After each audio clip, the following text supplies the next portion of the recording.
Good afternoon and welcome to the Every Student Succeeds Act webinar. We just have a few reminders today. The slides will advance automatically throughout the presentation. Should you need technical assistance, click on the Help button. You are encouraged to submit a question at any time during today's presentation by typing in the Ask a Question tab and clicking Submit. In order to stay within our time, we will not be able to answer all questions individually, but all questions will be reviewed to provide future guidance. If your screen freezes or the slides do not appear to be advancing as they should, please try exiting and restarting the session as it may be an issue with your connectivity. I will now turn the call over to Dr. Chris Woodard, Senior Executive Director in the Center for Accountability and Continuous Improvement at the Ohio Department of Education. Please go ahead, Chris. Okay, thank you, and welcome everyone to our webinar today. This is the 8th in the series of webinars, so congratulations, you get a prize if you've been on for all 8. This is the 8th in the series of webinars that the department is hosting to engage with you regarding Ohio's ESSA plan. I really appreciate everybody joining us so late on a Friday afternoon. I'm joined by Mary Ann Motley, who's the Director in the Office of Accountability, and many of you on the line I'm sure have worked with or have talked to Mary Ann. It's report card season, so it's only appropriate that we discuss some of the ESSA requirements related to report cards. But please note that this webcast is focused on the ESSA report card requirements. We will not be answering questions regarding next week's report card release. There is a separate webinar scheduled for next Wednesday related to the report card. So again, we're going to be focused on the ESSA requirements moving forward today. There is a corresponding discussion guide, as we've done with all the previous topics, that you can access and download and share. That gets into a lot of the details of the items that we're going to discuss today. Again, a little bit of background about what are the basic requirements in ESSA for report cards. As most of you know, that under the No Child Left Behind Act, the states were required to publish report cards that included, at minimum, information on student achievement, graduation rates, and professional qualifications of teachers. And this included student achievement data that was disaggregated by numerous subgroups. More recently, states were granted additional flexibility through a series of waivers approved by the U.S. Department of Education. Ohio applied for and received flexibility waivers. State law created the new A to F report card system, which is currently in place.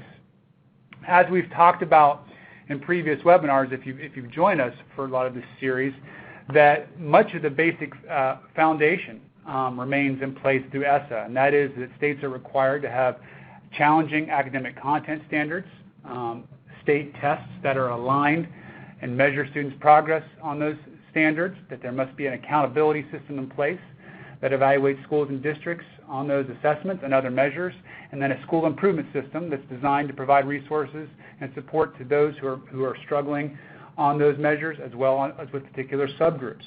So ESSA maintains the basic foundation of report cards, but includes new measures that create an expanded view of school quality, as well as opportunities for Ohio to define measures in ways that had been previously federally prescribed. ESSA requires that the state create report cards that include specific measures on state assessments and graduation rates, but Ohio will have the ability in the state plan to build on Ohio priorities in our accountability system. So, what does ESSA require? There are multiple issues that must be addressed in Ohio's state ESSA plan. These include technical accountability decisions, new required measures, long-term and interim goals, and other opportunities to build on Ohio's system. Based on recent changes in state law, Ohio has many elements in place already that align or closely align with ESSA requirements. We're going to talk through the major issues today. We're going to note when something is new. We're going to note where the state has things in state law is currently aligned or closely aligned to ESSA requirements. Note that we're going to cover a lot of things today, but it is a fairly short time frame, and there are many other very technical details that we will not be addressing today that you may have access to in the discussion guide, or for those of you who are so inclined, I encourage you to read through both the proposed regulations and the actual law itself. Before we get into details, it's still important to point out that there's a lot of details that are still to be determined, are still to be finalized by the U.S. Department. The very first set of proposed regulations that were posted at the public comment period, I believe on August 1st, a little over a month ago, dealt with accountability provisions. That set has not been finalized, and so again, a lot of the proposed regs on accountability have not yet been finalized, but we will make note as we go through these today of what the proposed regs say and what our current understanding of the situation is. So we'll try to make note of that as we go through. One of the major provisions and one of the more frequently asked questions relates to a requirement in the proposed regulations that there is a single summative rating with at least 3 possible rating categories. Again, I think this has been one of our more frequently asked questions that we've heard during stakeholder engagement and over the course of the last several months. The proposed regulations do require that report cards roll up and create a single summative rating with at least 3 possible rating categories.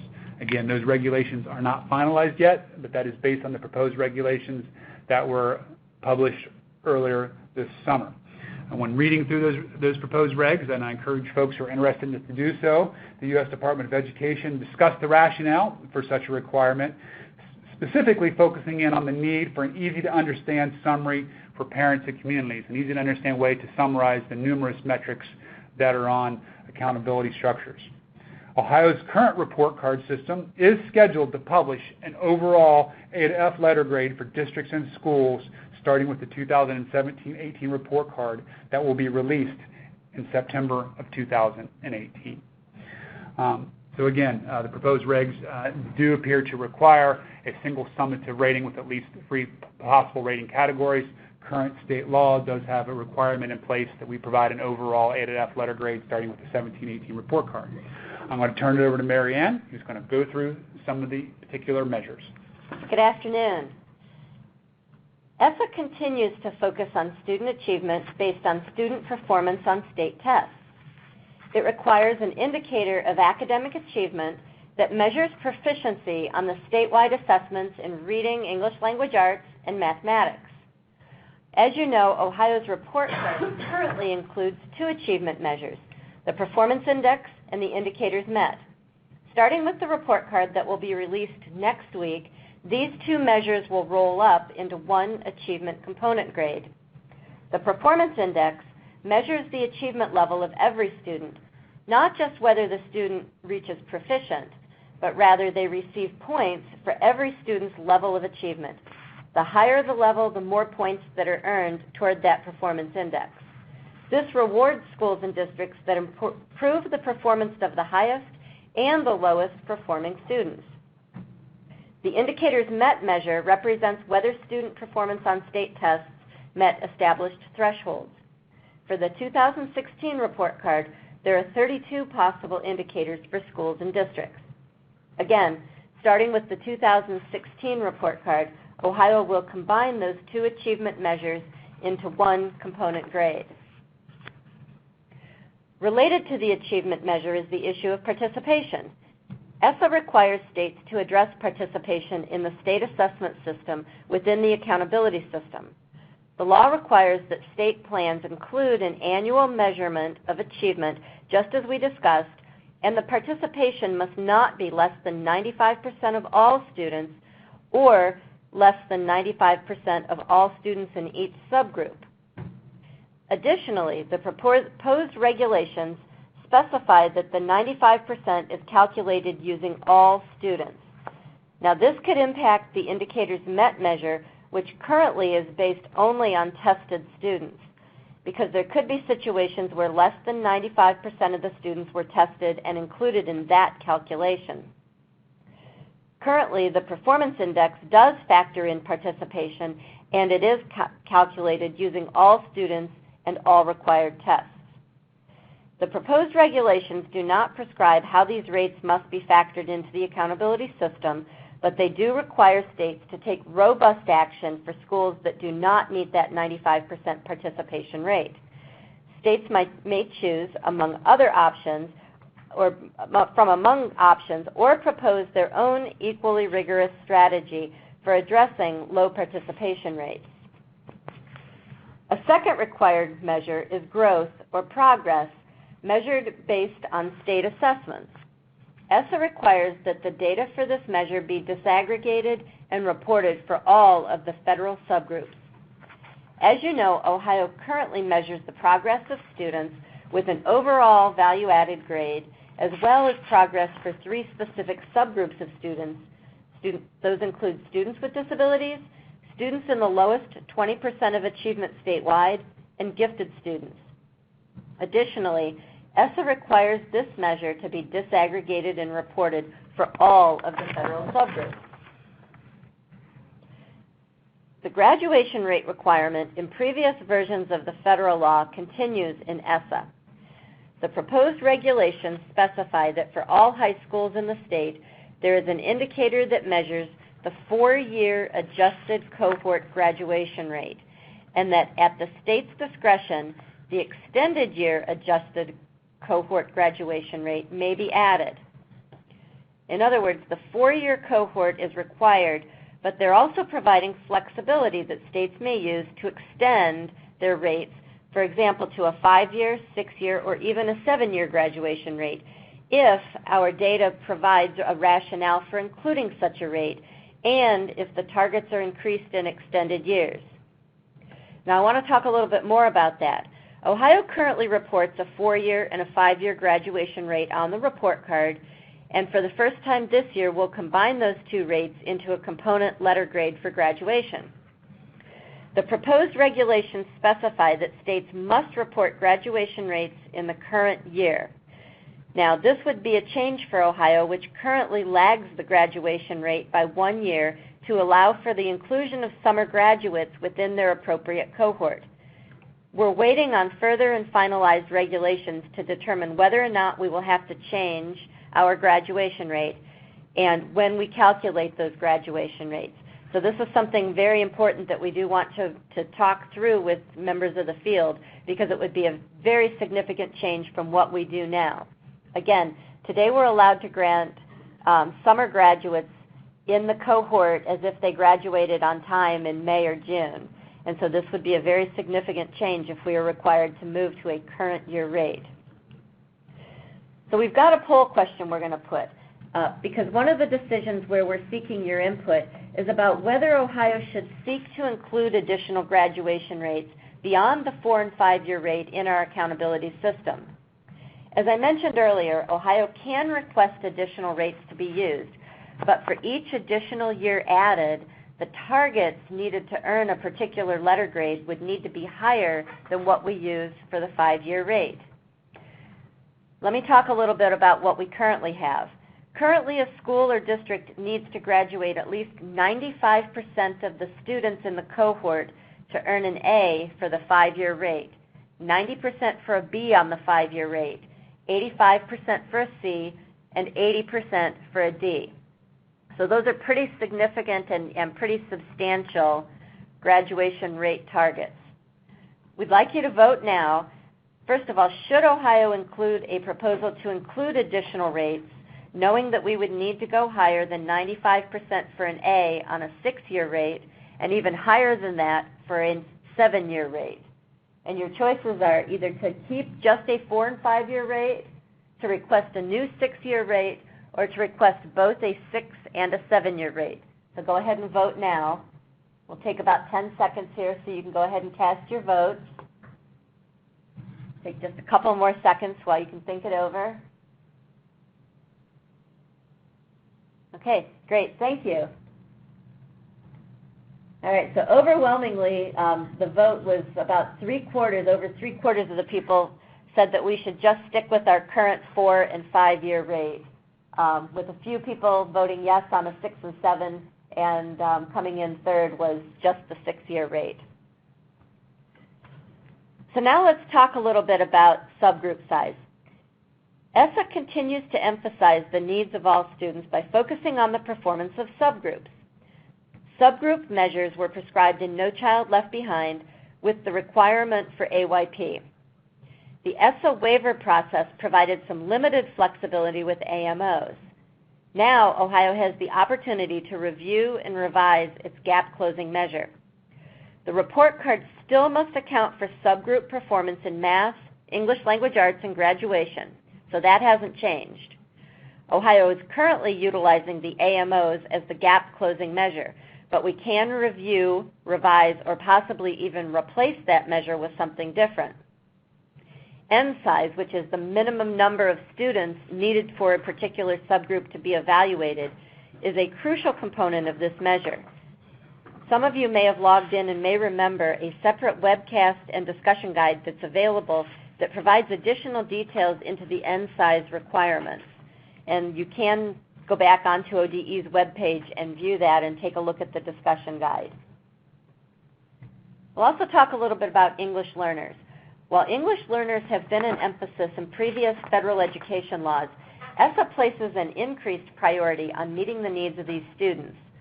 The most significant change requires states to include English language proficiency in their accountability frameworks under Title I.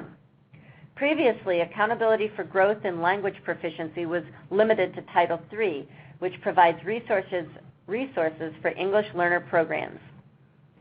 This change highlights English learners in the accountability system and reflects the growing importance and numbers in student achievement determinations. Again, many of you probably remember that we held a separate webcast and discussion guide, and those are available online to provide further details on the numerous English learner requirements. In short, the report card must include a measure of English learner progress towards meeting English language proficiency. This must be one of the measures that counts on the report card. In other words, it needs to have some kind of a grade or some kind of a rating that would roll up eventually into that summative rating. Additionally, the English learner subgroup must continue to be accounted for in math, English language arts, and graduation as part of the gap closing measure we just discussed. Again, a separate webcast and discussion guide will provide further details on the technical decision points and changes related to English learners in the accountability system. I'm going to go ahead and turn it back to Chris now, and he's going to talk a little bit about school quality. Okay, so one of the big new exciting pieces is the requirement to have an additional measure. It's called the additional school quality indicator. We did have a separate webinar, webcast, and discussion guide on this. In fact, that was one of our most popular ones so far, so I would refer you back to those materials. But I'm going to give some of the highlights of that webcast and talk through some of the issues on this. And so again, sort of in response to concerns that accountability systems in the previous system were way too focused on test-based measures, Congress and ESSA did include a requirement that local report cards include an additional measure of school quality to provide communities with a more expansive view of school performance. The law itself mentioned some specific examples, things like student engagement, school climate, access to advanced coursework, and other measures beyond proficiency tests. Even if you dig into the regs a little bit, there's some even more detail on that. Things like a lot of states are considering chronic absenteeism as the measure for school quality. But we do want to talk through this a little bit because based on the language and particularly in the proposed regulations, there are a lot of very technical requirements about how this measure is to be used and how it's to be included into the accountability system. So I'm going to talk through this. First of all, it has to be at least one indicator, but it is not limited to one. And I think that's an interesting point because in stakeholder feedback, we've tended to hear oftentimes in the same conversation that, there's too many measures and there's not enough measures, and I think that's safe to say that's been consistent with the school quality indicator that we're hearing. There's lots of things people are interested in. At the same time, we're hearing we shouldn't do more than one indicator, and so I think that's definitely something we're interested in hearing feedback on. And that this measure has to allow for meaningful differentiation in school performance. It has to be valid, reliable, comparable, and statewide. It has to be calculated the same for all schools across the state, but it may vary by grade span. And this is important because I've heard a bit of a misconception, at least in some pieces of feedback around this, that what is not permitted. It is not permitted to have a menu of measures that schools and districts can choose from. We've heard that in several places, and I just want to clarify that that is not permitted based on ESSA and the proposed regs. The measure itself has to be the same statewide. What can vary is you could do a different measure by grade span. So you could, for example, do one school quality indicator for all high schools, and another that would be for middle schools, and another for elementary schools. And so you could vary it by grade span, but whatever that would be, it would have to be statewide. So again, to be clear, a menu of choices is not an option based on federal law and the proposed regulations. We know that this indicator has to be broken out by subgroups. We have to be able to disaggregate the data. Whatever it is has to be supported by research findings that performance or progress on the measure would be likely to increase student academic achievement, or for high school, it would be likely to increase graduation rate. And it's also clear here, too, in the proposed regs, that states would be allowed to amend their systems at a later date if there are more sophisticated measures that may not be ready for statewide implementation right away, but would be later.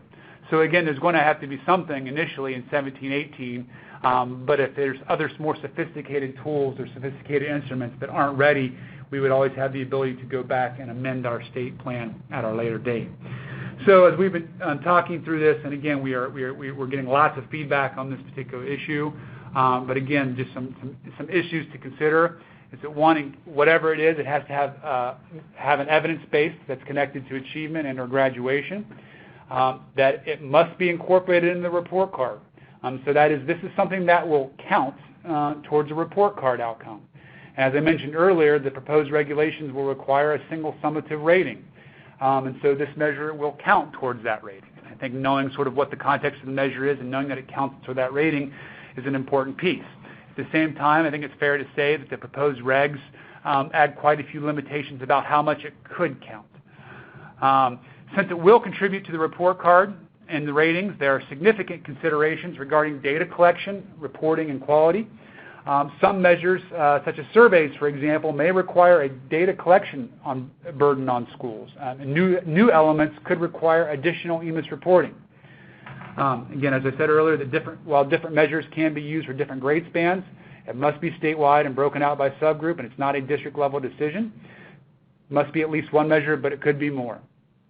And so depending on the measure or the measure selected, there could be considerable new costs to the state and districts for implementation. And those are all, I think, important considerations when thinking about what this school quality indicator could and should be. A few last pieces we'll get into, and things that have to be included in the state plan. There have to be goals set. So Ohio must set ambitious long-term and interim progress measures, goals for the measures based on achievement, on annual assessments, as well as on graduation rates and 5-year graduation rate at the state discretion. Ohio must determine the multi-year time frame for the goals, but that time frame must be the same for all students and subgroups and must take into account the improvement necessary to make progress in closing achievement gaps and closing graduation gaps among students.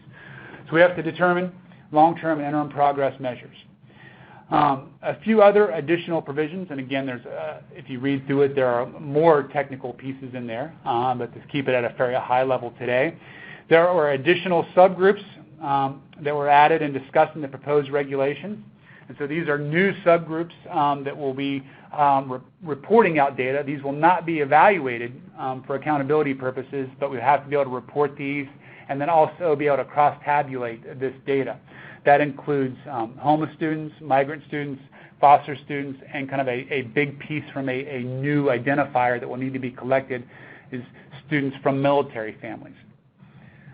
In the proposed regs, there is some language that appears to change how attendance is defined, and that the requirements for thinking about that in attendance and enrollment as it relates to accountability based on half of a school year. We are paying close attention to this as it comes out of the final regs, because this could potentially require a change in how the state defines full academic year. So we're waiting to see sort of the final regs on this, but there's at least a possibility that the full academic year definition would need changed to meet this requirement. One other additional provision just to make note is that the regs do make note that the state report card must include demographic and achievement data for each school that is authorized by a chartering agency, and compare that to the community in which the charter school is located. So there are additional requirements around the state report card. So again, what we've gone through so far, again, are some of the big requirements and some of the new provisions. Sort of coming back around to how this fits in and how this really aligns into a larger system of improvement is that if many educators and policymakers were concerned about No Child Left Behind's narrow focus on proficiency in the labeling of districts, ESSA really provides an opportunity to focus on improvement. Ohio must continue to identify the lowest performing schools, as well as schools that are struggling with subgroups, and provide support services. The report card system provides information about the performance of schools for educators, communities, and policymakers. The new measures, such as the additional school quality indicator and the flexibility to build on Ohio priorities, move this away from a system that focuses only on proficiency to one that can focus more on preparing students for college, career, and life. This data should not be viewed just as a label, but should be aligned with support systems to support improvement. Schools and districts have numerous other data sources that provide more information at the local level. These local data systems should complement the state data to inform local strategic improvement planning. So now is our time to connect with the audience to answer some questions. Due to the number of questions we have received and will be receiving, we will likely not be able to answer every question that you have submitted. But in order to stay with our time frame, we will answer as many different questions and cover as many topics as we can. Thank you very much, Chris and Mary Ann. We'll start off with our first question this afternoon. Since the performance index already takes into account the non-tested students, can this be used to meet the requirements of the 95% testing requirement? Yeah, so as we mentioned earlier, that when you look at the required achievement measure, which essentially says that 95% requirement in a denominator, the measure must have that 95% in the denominator, we tentatively believe that the performance index would meet that requirement, but we are sort of waiting on the final regulations to have a better sense of that, and so at least point out that there's a possibility for the indicators in particular, the possibility that the denominator may have to be adjusted to be the 95% or the higher, or the actual tested number. Thank you. In the future, and we want to make sure everyone's understanding this correctly, is it possible that students who do not participate in the assessment for various reasons will count in the percentage of students who met the indicator?